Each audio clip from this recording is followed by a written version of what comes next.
Today we are going to discuss chapter number 4 of history, which has been titled as Tribal Communities and the Colonial State.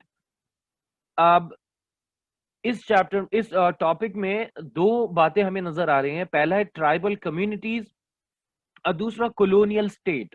Colonial state का मतलब होता है, या यहाँ पे मतलब है कि अ, जब अंग्रेजों का हमारे ऊपर शासन था, when the British were ruling us, then India was called a colonial state because India was a colony of the Britishers. Colony of Britishers का मतलब कि अंग्रेजों की कॉलोनी कहा जाता है उस कंट्री को जिस कंट्री के ऊपर दूसरा कंट्री राज कर रहा है। सो हमारे कंट्री के ऊपर अंग्रेजों का राज चल रहा था, and that is why we were called as British colony और द कॉलोनियल स्टेट। यानी हमारा देश जो है, स्टेट यहाँ पे देश, स्टेट का मतलब यहाँ पे देश से है। सो हमारा जो देश है वो कॉलोनियल था उस टाइम पे, यानी हमारे ऊपर अंग्रेज हुकूमत कर रहे थे। सो अंग्रेजों की हुकूमत के समय पर ट्राइबल कम्युनिटीज के साथ क्या हो रहा था उसके बारे में हम इस चैप्टर में समझने की कोशिश करेंगे। लेकिन इंपॉर्टेंट क्वेश्चन जो यहाँ पे आता है वो आता यह है कि सर ये ट्राइबल कम्युनिटीज है क्या? ट्राइबल कम्युनिटीज से आपका क्या मतलब है? तो उसके लिए हमें अपनी स्क्रीन को स्टॉप करना पड़ेगा और वापस से हमें गूगल क्रोम खोल के और एक पॉइंट को समझना पड़ेगा। और वो पॉइंट क्या है कि अगर आप लोगों को याद हो तो आपको क्लास 6 में पढ़ाया गया था कास्ट सिस्टम। अगर आप लोगों को याद हो तो क्लास 6 में आपको कास्ट सिस्टम पढ़ाया गया था, जिसमें आपको ये बताया गया था कि कैसे जब वैदिक पीरियड शुरू हुआ था, और खास तौर से जब लेटर वैदिक पीरियड शुरू हुआ था। वैदिक पीरियड को भी दो हिस्सों में बांटा गया है, अर्ली वैदिक पीरियड एंड लेटर वैदिक पीरियड। तो जब लेटर वैदिक पीरियड स्टार्ट हुआ था तो उस समय पर जो समाज था, भारतीय समाज, वो चार प्रमुख हिस्सों में बट चुका था। It was divided into 4 major parts, and the four major parts that consisted of Indian society were the Shudras, Vaishyas, Kshatriyas and Brahmins. आप मुझसे पूछ सकते हैं कि सर मुस्लिम्स कहाँ थे, सर क्रिश्चियंस कहाँ थे? So Muslims and Christians were not living in India at that time. Rather it was the Aryans who came to India uh, from Caspian Sea, from the areas which lie close to Caspian Sea. They came to India and they started living here. They started using Sanskrit language. Rather, they started developing Sanskrit language, and then the society got divided into 4 major parts, and these 4 major parts were the Shudras, the Vaishyas, the Kshatriyas and the Brahmins. शायद आपको हल्का फुल्का याद आया होगा। Brahmins जो सबसे ऊपर होते थे, ये सबसे ऊपर ब्राह्मण्स लिखा हुआ है क्योंकि ब्लैक कलर से लिखा है इसलिए विजिबल नहीं है आप लोगों को। ये जो साइड्स में से विजिबल इसलिए नहीं है क्योंकि ब्लैक कलर है साइड में भी, बैकग्राउंड में, और इसलिए विजिबल नहीं है ये। खैर, तो ब्राह्मण्स जो थे वो सबसे ऊपर माने जाते थे उस समय के समाज में। और ब्राह्मण्स पंडित होते थे आमतौर पे, जो जो सारे वेद पुराण का पाठ किया करते थे, जिनको सारी रिलीजियस बुक्स का ज्ञान होता था, और संस्कृत के महारथी माने जाते थे। और जितनी भी पूजा पाठ, धार्मिक चीजें, सैक्रिफाइसेस, बलि वगैरह होती थी, वो सब ब्राह्मण्स की जिम्मेदारी होती थी। ब्राह्मण्स ही अपनी रीति रिवाज के अनुसार बताया करते थे कि कैसे बलि देना चाहिए, कैसे धर्म को फॉलो करना चाहिए, क्या चीजें करना चाहिए, क्या चीजें नहीं करना चाहिए। फिर सेकंड नंबर पे आते थे क्षत्रियाज। क्षत्रियाज आमतौर पे वॉरियर्स होते थे और किंग्स हुआ करते थे। So the Kings and warriors would be from this group which was called kshatriyas. Naman, please, everyone, please make sure not to start your videos because that disturbs me, and then my focus shifts to the video. Okay, so Brahmin सबसे ऊपर होते थे, फिर क्षत्रियास होते थे, फिर तीसरे number पे आते थे Vaishyas. Vaishyas were people who were merchants, जो मर्चेंट्स थे, ट्रेडर्स थे, जिनके पास अच्छा खासा पैसा होता था। Merchants and traders are those people who sell goods and services. तो ये एक जगह से सामान खरीद के दूसरी जगह पर बेचा करते थे, और इस वजह से वैश्यास काफी अमीर हुआ करते थे। और इसमें पेंटर्स भी आते थे, आर्टिस्ट, पेंटर्स, क्राफ्ट्समैन, ये सब कुछ वैश्यास में आते थे। और सबसे नीचे होते थे शूद्रास। शूद्रास वर people who were considered untouchables. They were people who were given menial jobs to do. menial jobs का मतलब होता है वो जॉब्स जो सबसे निचले दर्जे की मानी जाती थी, वो काम जो सबसे नीचे दर्जे का, सबसे नीचे लेवल का माना जाता था, वो शूद्रास को करने को दिया जाता था। और शूद्रास की जिंदगी सबसे बुरी जिंदगी उस समय पर होती थी, क्योंकि ऊपर के सारे तीनों लोगों को की सेवा करने की जिम्मेदारी जो होती थी वो शूद्रास की होती थी। So Shudras used to live a very torturous life, and they had to live a very poor life. they were suppressed by the upper three classes, upper three castes, and that is why they had to live a very very very poor life. Now there were certain people, कुछ लोग ऐसे थे जिनको ये system समझ में नहीं आता था, जिनको बुरा लगता था ये सिस्टम कि भाई ये क्या सिस्टम है कि आपने समाज को 4 हिस्सों में बांट दिया और जन्म के आधार पे तय कर दिया कि ब्राह्मण का बेटा ब्राह्मण बनेगा, शूद्र का बेटा शूद्र बनेगा। अगर शूद्र का बेटा ट्रेडिंग करना चाहता है, बिजनेसमैन बनना चाहता है और वो वैश्य बनना चाहता है तो उसे अलाउड नहीं था, क्योंकि जन्म के आधार पर डिसाइड किया जाता था कि आप क्या काम करोगे और किस कास्ट के कहलाओगे। सो अगर आप शूद्र के बेटे हो तो आप शूद्र के ही बच्चे कहलाओगे और आपको वही काम करना पड़ेगा जो शूद्रों के लिए डिसाइड किया गया है। और अगर आप क्षत्रिय के बेटे हो या बेटी हो तो आप क्षत्रिय कहलाओगे और आप वही काम करोगे जो क्षत्रियों के लिए फिक्स किया गया है, यानी आप वॉरियर्स बनोगे, आप किंग बनोगे। अब मान लीजिए किसी वॉरियर का बेटा है, वो वॉरियर नहीं बनना चाहता, उसे युद्ध पसंद नहीं है, वो बिजनेस करना चाहता है, लेकिन उसको शिफ्ट होना अलाउड नहीं था। जैसे आज हम जो भी चाहें वो कर सकते हैं। आज अगर हम मान लीजिए हमारे फादर कारपेंटर हैं तो जरूरी नहीं है कि हम भी कारपेंटर बनेंगे। हम अगर पढ़ लिख के और आई मीन हमारे फादर बहुत गरीब कारपेंटर हैं, लेकिन अगर हमने मेहनत कर ली, हमारे फादर ने हमारे पर पैसे खर्च किए और हमने अच्छी पढ़ाई करी और खूब मेहनत करी और हम कारपेंटर नहीं बनना चाहते हैं, हम फैशन डिजाइनर बनना चाहते हैं मान लीजिए, तो हम बन सकते हैं। आज के समाज में इस बात की इजाजत है, आज के समाज में इस बात की छूट है, लेकिन पहले इस बात की छूट नहीं होती थी। और ये 4 वर्णों में पूरा समाज, 4 वर्ण का मतलब 4 ग्रुप्स में पूरा समाज बटा हुआ होता था। अब जिन लोगों को ये बात पसंद नहीं आती थी, वो अपने आप को समाज से ही दूर कर लेते थे। वो इस तरह के समाज से खुद को दूर कर लिया करते थे। वो मानते थे कि हम ऐसे समाज में नहीं रहेंगे जहां पे ये व्यवस्था फॉलो की जाती है, और इस वजह से वो अ, जो थे आमतौर पे जंगलों में जाकर के बस जाया करते थे। So they started living in forest. अब आते हैं वापस अपने पॉइंट पे जो हम डिस्कस कर रहे थे, इस पॉइंट पे कि वो लोग जो कि जंगलों में जाके बस जाते थे, जो लोग वर्ण व्यवस्था को, वर्ण सिस्टम को नहीं मानते थे, वो लोग कहलाते थे ट्राइबल पीपल। ट्राइबल पीपल आमतौर पे जंगलों में रहते थे या जंगलों के आसपास रहते थे। वो संस्कृत भाषा नहीं बोलते थे जो उस समय की भाषा थी, बल्कि वो अपनी लोकल लैंग्वेजेस, जो भी उन्होंने अपनी लोकल लैंग्वेजेस बनाई हैं, उन भाषाओं को बोला करते थे। शशांक बेटा, मैं एक बार ट्राइबल्स का मीनिंग एक्सप्लेन कर दूं, उसके बाद आप लोगों के क्वेश्चंस लूंगा। तो please put your hands down, drop me a message on zoom chat, मैं आप लोगों के क्वेश्चन जरूर लूंगा। सो वो लोग जो कि जंगलों में, जो कि समाज से, इस तरीके के समाज से जो कि 4 हिस्सों में बटा हुआ था, जो गांव में या शहरों में लोग रहा करते थे, उनसे दूर जाकर के जंगलों में रहने लगे और जंगलों में या जंगलों के आसपास रहने लगे। संस्कृत भाषा नहीं बोलते थे बल्कि अपनी भाषा बोला करते थे, जो भी उनकी अपनी बोलचाल की भाषा थी। आ, इसके अलावा वो रीति रिवाज फॉलो नहीं करते थे जो ब्राह्मण्स बताते थे गांव वालों को या शहर वालों को, बल्कि इनके अपने रीति रिवाज थे, अपने कस्टम्स थे, अपने त्योहार थे, अपनी भाषा थी, अपने रीति रिवाज थे। और उनको प्रकृति से बहुत डर लगता था, इसलिए प्रकृति को वो भगवान माना करते थे, यानी नेचर को वो भगवान माना करते थे।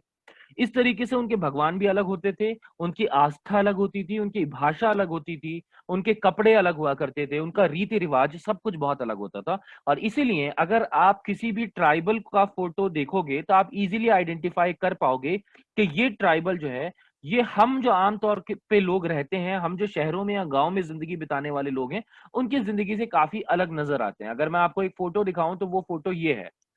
अगर आपको नजर आ रहा है ये ट्राइबल्स का फोटो, तो आप देखोगे कि इनके कपड़े पहनने ओढ़ने का, जिस तरीके की ये लोग ज्वेलरी पहने हुए हैं, ज्वेलरी पहनने का तरीका, ठीक है, इसके अलावा जिस तरीके के ये लोग फेस्टिवल्स सेलिब्रेट करते हैं, तो फेस्टिवल्स सेलिब्रेट करने का तरीका या सारी रीति रिवाज, ये काफी अलग होती है आम जो अपने आसपास हम लोग देखते हैं उनसे काफी अलग नजर आती है।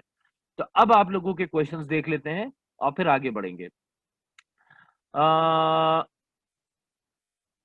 नंदिनी का क्वेश्चन है, sir where does these 4 terms come from, I mean who made them. Okay, Nanni का क्वेश्चन है कि सर ये जो टर्म्स है ये आई कहां से, ब्राह्मण, क्षत्रियास, वैश्यास एंड शूद्रास, और इनको किसने बनाया।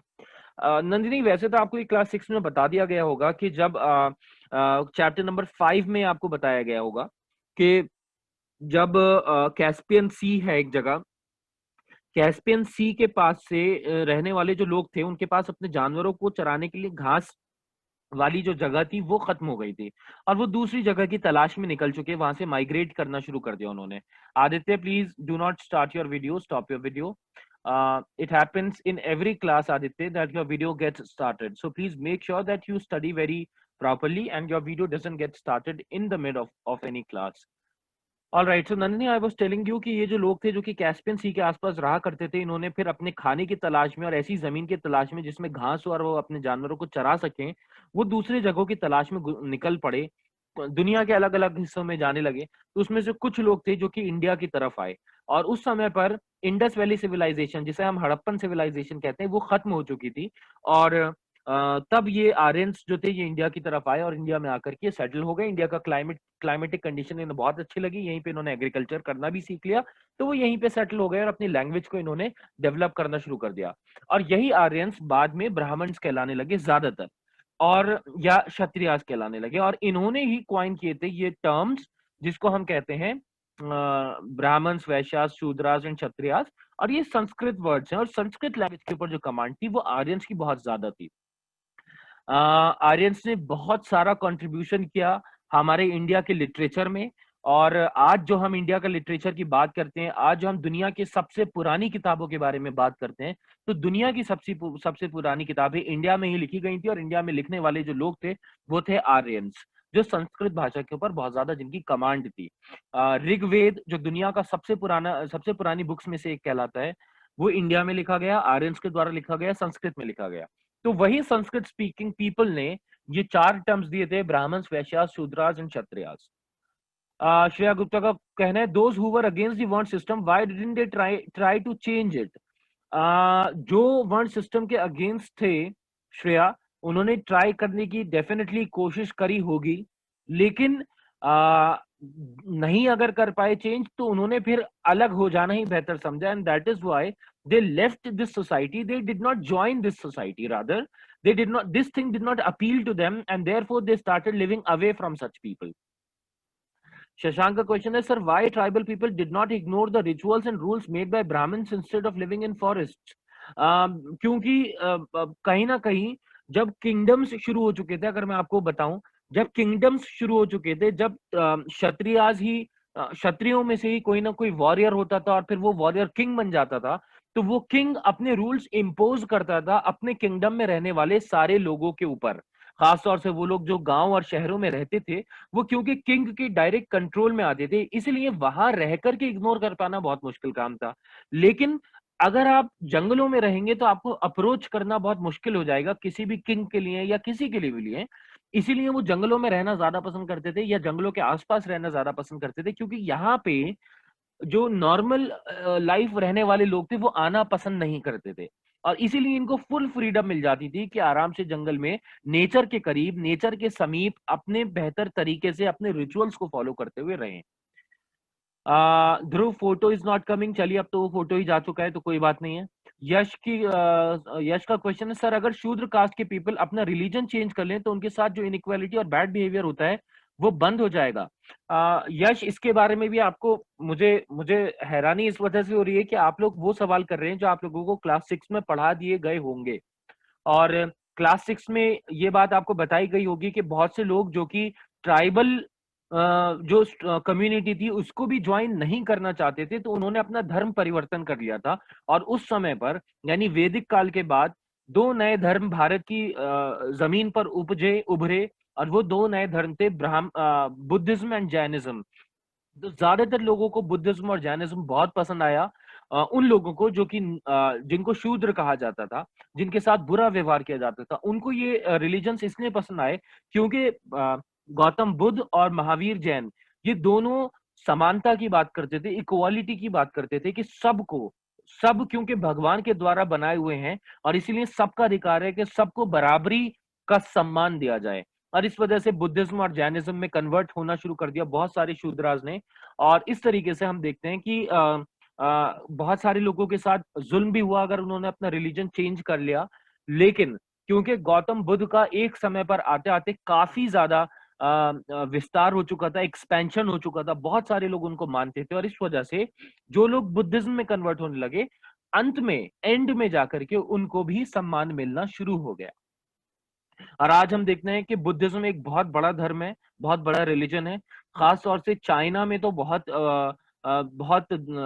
ज्यादा क्वांटिटी में, बहुत ज्यादा नंबर में बुद्धिज्म को फॉलो करने वाले लोग आपको मिलेंगे। और दुनिया के बहुत वेल नोन रिलीजन्स में से एक रिलीजन बुद्धिज्म है।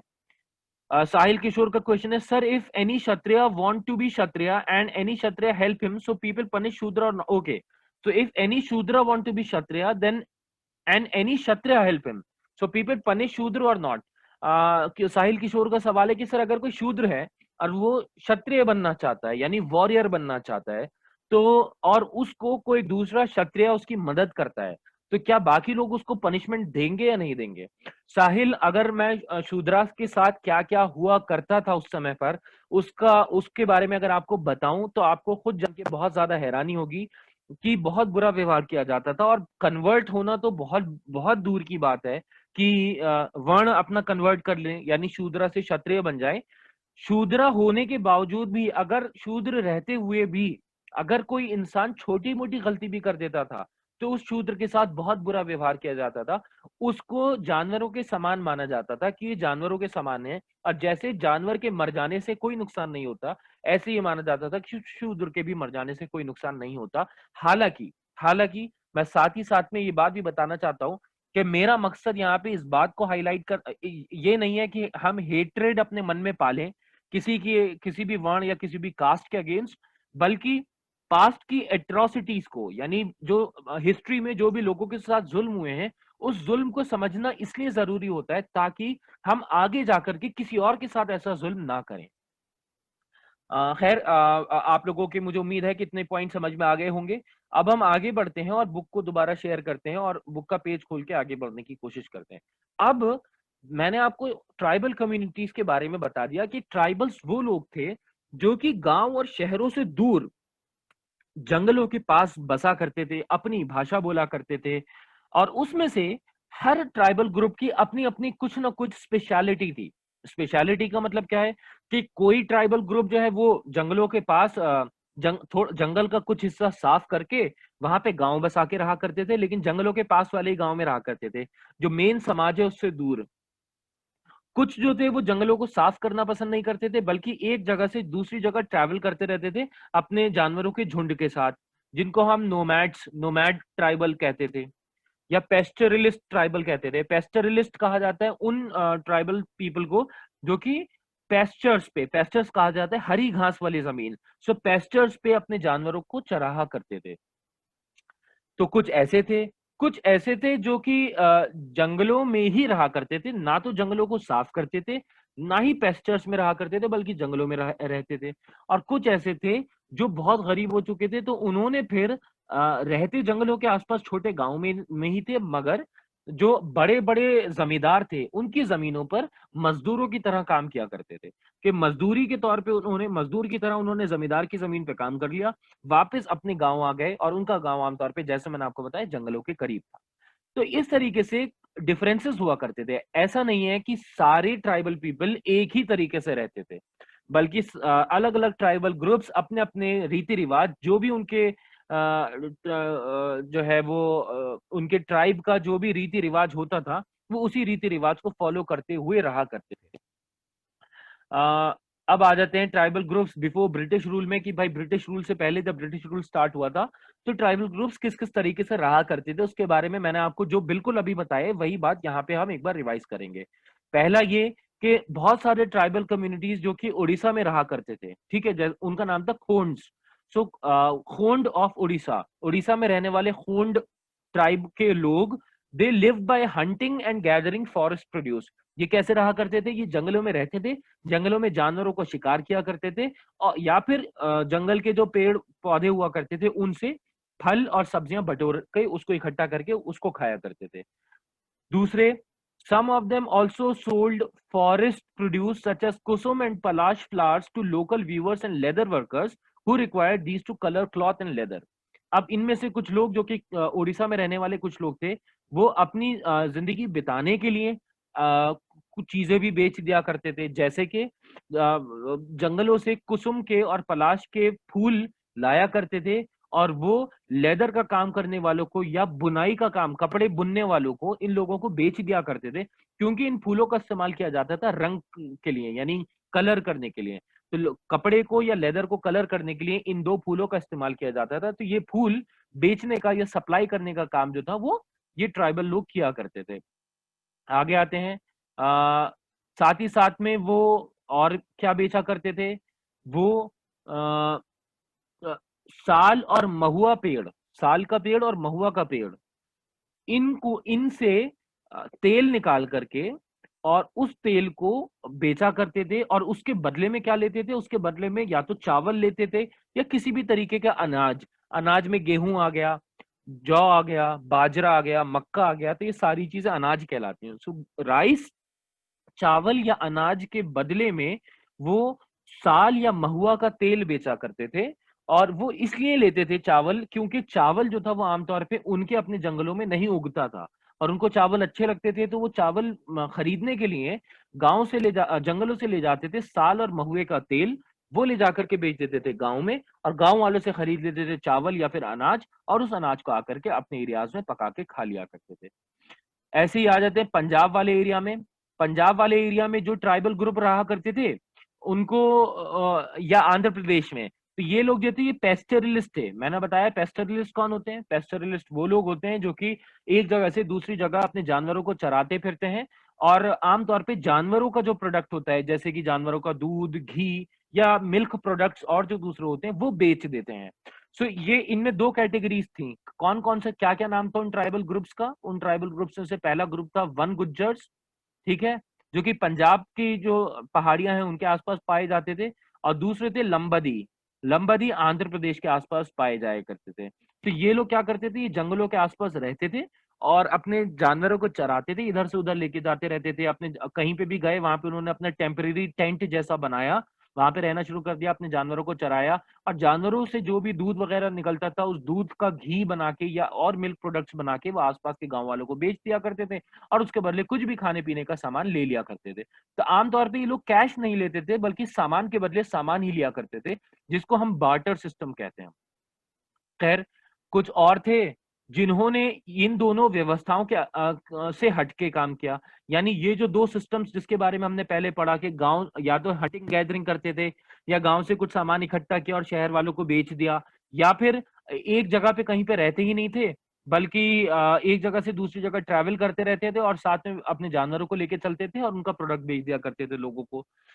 चौथे नंबर के ग्रुप वो था, यानी चौथे टाइप का ग्रुप वो था जिन लोगों ने जमीन के ऊपर खेती करना शुरू कर दी थी। यानी एक ही जगह पर सेटल हो गए थे, जमीन के ऊपर खेती करते थे और खेती करके अपना पालन पोषण किया करते थे। और इसके अलावा असम में खासतौर से आप देखेंगे तो कुछ लोग ऐसे पाए जाते हैं जो कि एक जगह से दूसरी जगह पर शिफ्टिंग कल्टीवेशन करते थे। यानी एक जगह पे फसल उगाई, एक बार फसल उगाई, जब वो फसल उग गई, फसल को काट लिया, फसल को खा लिया, तो दूसरी जगह पे जाकर के दूसरी फसल उगा दिया करते थे। यानी सेम पीस ऑफ लैंड पे बार बार फसल नहीं उगाते थे, बल्कि एक या दो बार फसल उगाई और उसके बाद उस जमीन को खाली छोड़ दिया और दूसरी जमीन पे चले गए, ताकि जो पहली जमीन है उसकी फर्टिलिटी वापस आ जाए, उसकी मिट्टी की, उसकी सॉइल की फर्टिलिटी वापस आ जाए। और आखिर में कुछ ऐसे भी ट्राइबल लोग थे जो गांव में जब जंगलों में जंगल वो होने लगे, आई मीन जंगल अब खत्म होने लगे और शहर बसने लगे और जंगलों की क्वांटिटी कम होने लगी, तब उन्होंने फिर शहरों में या गांव में मजदूरों के तौर पे काम करना शुरू कर दिया। तो वो अपने छोटे छोटे इलाकों में रहा करते थे, दिन में आते थे, मजदूरी करते थे और शाम को वापस अपने इलाकों में चले जाया करते थे। अब लेकिन कुछ भी था, सारी चीजें होने के बावजूद भी ये जितने भी ट्राइबल्स थे ये अपनी आजादी के साथ रहा करते थे। ये अपने फेस्टिवल्स को एंजॉय किया करते थे, ये अपनी भाषा को बोला करते थे, ये अपनी अलग टाइप की ज्वेलरी बनाया करते थे, ये अपने अलग टाइप के कपड़े बनाया करते थे, ये हर्ब्स दवाइयां वगैरह अपने अपने हिसाब से बनाया करते थे और अपनी आजाद जिंदगी जिया करते थे। और कहीं ना कहीं हर किसी को आजादी पसंद है। अगर हमारे ऊपर ज्यादा रेस्ट्रिक्शंस लोग लगाना शुरू कर देते हैं तो हमें भी बुरा लगना शुरू हो जाता है। वही चीज इन ट्राइबल्स के साथ हुई, कि जब तक किंग्स का रूल था तो किंग्स ने तो इतना ज्यादा इनकी जिंदगी में इंटरफेयर नहीं किया, क्योंकि किंग्स को आमतौर पे विलेजेस से और शहरों से अच्छे खासे टैक्स मिल जाया करते थे, तो उनको ज्यादा इनसे फर्क नहीं पड़ता था। और कई सारे ट्राइबल ग्रुप्स ऐसे थे कि राजा के सम्मान में राजा को उपहार के तौर पे बहुत सारी चीजें भेंट की तरह भेज दिया करते थे, ठीक है। लेकिन अंग्रेज जो थे ये चाहते थे कि जो ट्राइबल जमीन है, ट्राइबल लोग जिन जमीनों पर रहते हैं उनके ऊपर कब्जा हो जाए और वहां पे प्लांटेशन शुरू कर दिया जाए। प्लांटेशन जैसे मैंने आपको पिछले चैप्टर में बताया था कि इंडिगो की और कॉटन की खेती और ओपियम की खेती, इन सारी खेती के लिए जो प्लांटेशन बनाए जाते थे वो प्लांटेशन शुरू कर दिया जाए।